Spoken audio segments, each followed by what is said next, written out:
मेरे प्रिय दर्शकों, मैं के मिश्रा आज आपके समक्ष पंच महापुरुष योगों की हम चर्चा कर रहे हैं। जैसा कि पिछले 2 वीडियो में हम बता चुके हैं कि पंच महापुरुष योगों में जो पंच तारा ग्रह हैं, जैसे मंगल, बुध और शुक्र, गुरु और शनि, ये 5 ग्रह जो है व्यक्ति के जीवन में बहुत बड़ा बदलाव लेकर के आते हैं।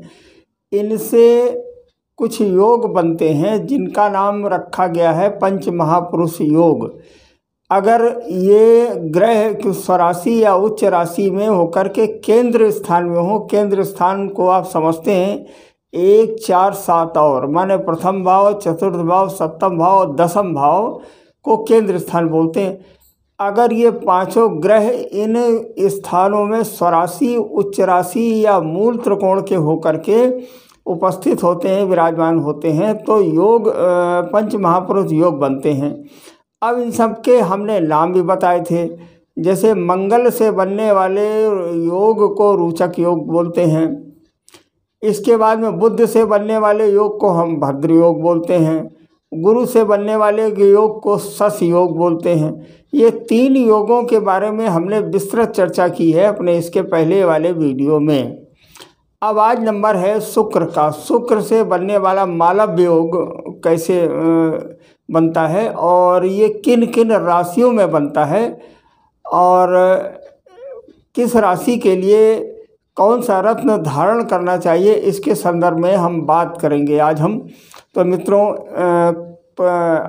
वीडियो प्रारंभ करने से पूर्व आपसे निवेदन है कि हमारे इस चैनल को लाइक, शेयर और सब्सक्राइब कर दें, ताकि आपके साथ साथ आपके मित्रों को भी इसका लाभ हो सके। और इस तरह से हम बताएंगे, समझाएंगे कि आप लोग अपनी जन्म कुंडली से ये देख सकते हैं कि हमारी जन्म कुंडली में रोचक योग बना है कि मालव्य योग बना है कि शश योग बना है, या हमारी जो कुंडली में भद्र योग बना है। तो इन सारे योगों में हमें कौन सा रत्न पहनना चाहिए, ये किस राशि के, किस लग्न के लिए रत्न पहनना चाहिए, इसके बारे में आप लोग स्वयं से देख सकते हैं। अभी तक हमने मंगल से बनने वाले रोचक योग की बात की और ये बताया कि किस लग्न में किस लग्न में मंगल का रत्न पहनना चाहिए और किसकी दशा अंतर्दशा में पहनना चाहिए। इसी तरह से हमने बुध के लिए पन्ना की बात की कि भद्र योग जब बनता है तो पन्ना किन किन लग्नों में पहनना चाहिए और किन लग्नों में की दशा और अंतर्दशा में पहनना चाहिए। यही बात मैंने सबसे उत्तम योग जो बनता शश योग, शश योग में भी बताई थी कि शश योग में किन किन लग्नों में इसका गुरु का रत्न पुखराज पहनना चाहिए तथा किन किन लग्नों में कब और किस दशा में, दशा और अंतर्दशा में इनका क्या करना चाहिए, इन्हें पहनना चाहिए और इनकी शांति करानी चाहिए। आज मैं बात करता हूँ मालव्य योग की। मालव्य योग, जैसा कि आप लोगों को मालूम है, मालव्य योग बनता है शुक्र से। शुक्र की 2 राशियां हैं, कौन सी, वृष और तुला। तो इन केवल सूर्य और चंद्रमा को छोड़ करके बाकी सारे ग्रहों की 2-2 राशियां हैं। तो मालव्य योग बनता है शुक्र से। तो शुक्र की 2 राशियां हैं, वृष और तुला। अब जरा आइए इसको जानने का प्रयास करते हैं कि मालव्य योग किन परिस्थितियों में बनता है। जब शुक्र ग्रह स्वराशि माने या तो वृष में हो या तुला में हो, मूल त्रिकोण राशि या उच्च का होकर लग्न से केंद्र में स्थित हो। केंद्र हमने आपको बताया 4 होते हैं, प्रथम, चतुर्थ, सप्तम और दसम, इनमें उपस्थित हो, तब होता यह है कि मालव्य योग का निर्माण होता है। इस योग का व्यक्ति जो है भौतिकवादी होता है। भौतिकवादी का मतलब जो है समझते हैं कि भौतिक संसाधन उसे ज़्यादा प्रिय होते हैं। बढ़िया रंगीन टीवी हो, बढ़िया गाड़ी हो, बढ़िया कपड़े हो इत्यादि भौतिक संसार से जुड़ी हुई, माने कुल मिलाकर के एक हम ये कहेंगे कि भौतिक सुख संसाधन इसे ज़्यादा प्रिय होता है। अच्छा, ये शास्त्रों में रुचि लेने वाला होता है। क्योंकि शुक्र इसका स्वामी होता है। केंद्र में जब शुक्र बैठता है तो ज्योतिष और शास्त्र में इनकी रुचि होती है। तो इस तरह से इनको जो है लाभ मिलते हैं अगर मालव योग बन रहा है। लेकिन यदि शुक्र अशुभ प्रभाव में हो, यदि केंद्र में भी हो और अशुभ राशि में हो, अशुभ प्रभाव में हो तो मालव योग ही एक ऐसा योग है जो मेषादि लग्नों में भी निर्मित हो सकता है। तो मालव योग जो है एक ऐसा योग है जो मेष इत्यादि लग्नों में भी बन जाता है, निर्मित हो सकता है। अच्छा, अब रत्न की बात कर लेते हैं कि मालव योग के लिए रत्न कौन कौन से, मतलब किन किन लग्नों में कौन कौन से रत्न पहनने चाहिए। मेष लग्न में शुक्र दूसरे स्थान द्वितीयेश व सप्तमेश होकर सप्तम स्थान में मालव योग बनाता है। और सप्तम स्थान आप लोगों को मालूम है मार्केश स्थान है। अतः इस स्थिति में शुक्र का रत्न हीरा कदापि धारण नहीं करना चाहिए। कारण यह ना, मालव योग अगर सप्तम स्थान से बनता है मेष लग्न में तो हीरा कतई धारण नहीं करना चाहिए। अब वृष लग्न की बात कर लेते हैं। वृष लग्न में शुक्र लग्नेश, क्योंकि वृष लग्न का स्वामी शुक्र, एवं षष्ठेश छठे स्थान का स्वामी, मतलब इसकी जो दूसरी राशि पड़ेगी तुला वो छठे स्थान में पड़ेगी।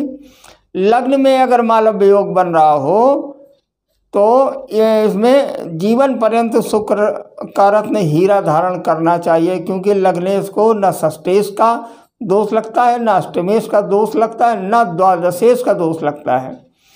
ये एक यूनिवर्सल सिद्धांत है, आप लोग इसे समझ लीजिए। जो लोग ज्योतिष के विद्यार्थी हैं, ज्योतिष के इच्छुक हैं ज्योतिष जानने के, वो इस यूनिवर्सल सिद्धांत को समझ लें कि लग्नेश की अगर दूसरी राशि छठे आठवें बारहवें में पड़ती है तो उसे इसका दोष नहीं लगता है।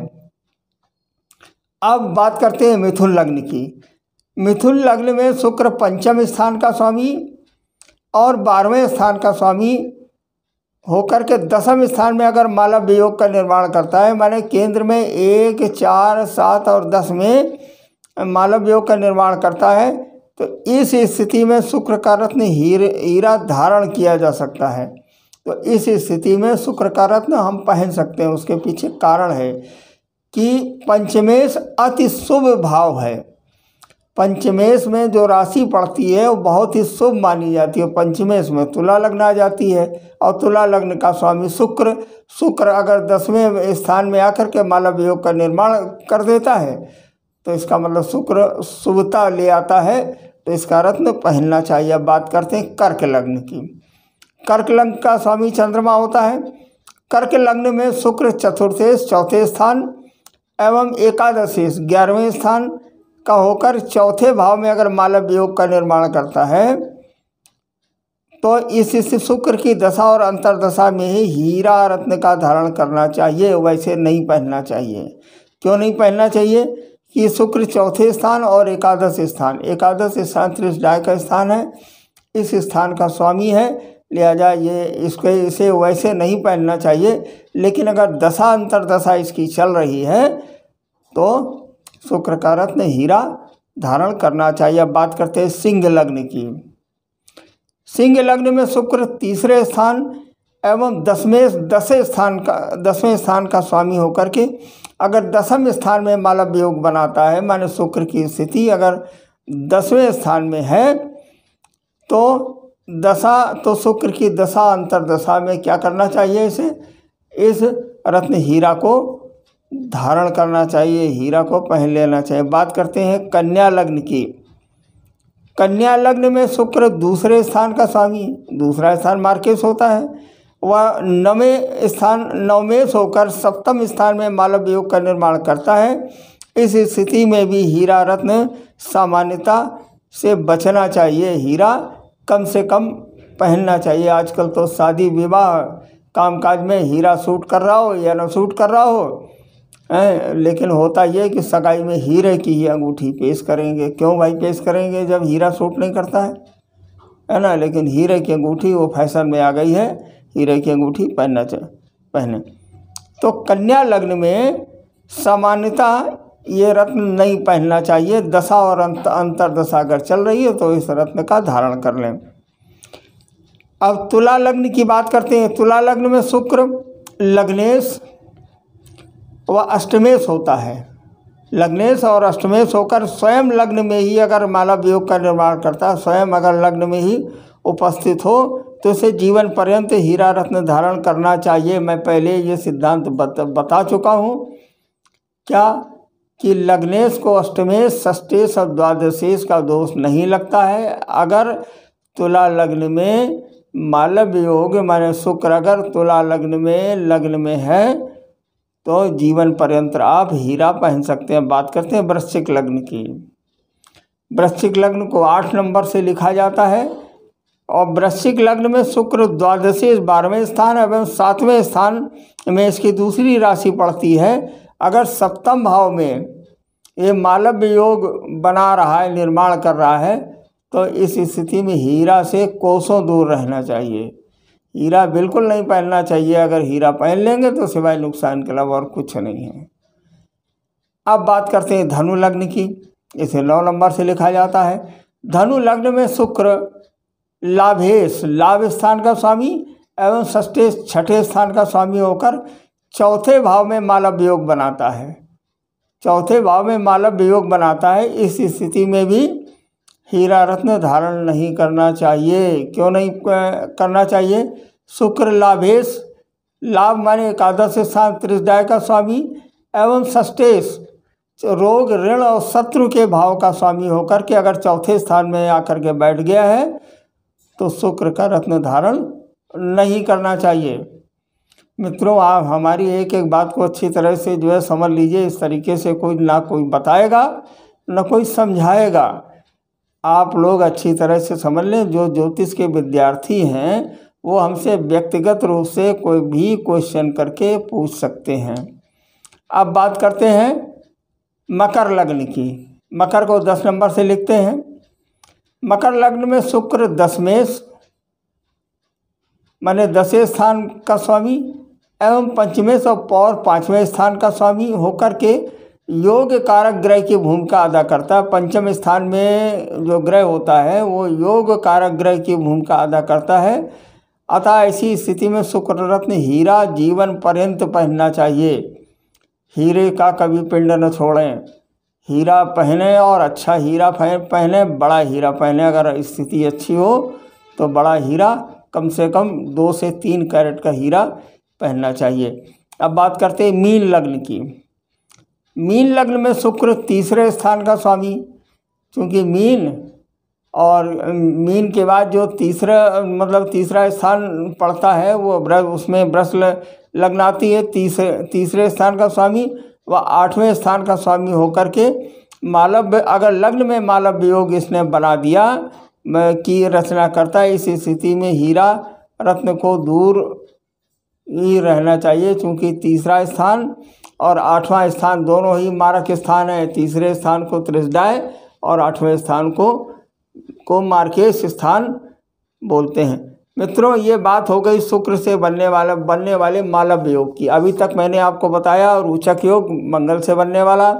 फिर इसके बाद मैंने आपको बताया बुध योग, मतलब बुध से बनने वाला भद्र योग। फिर हमने बताया गुरु से बनने वाला आपका हंस योग।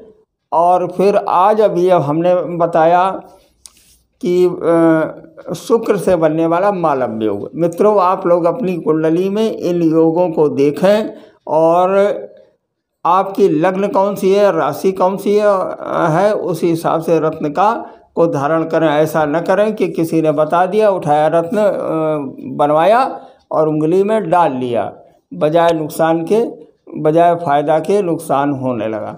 मित्रों, ये आप करें। अब केवल एक योग बचा है आपका सस योग।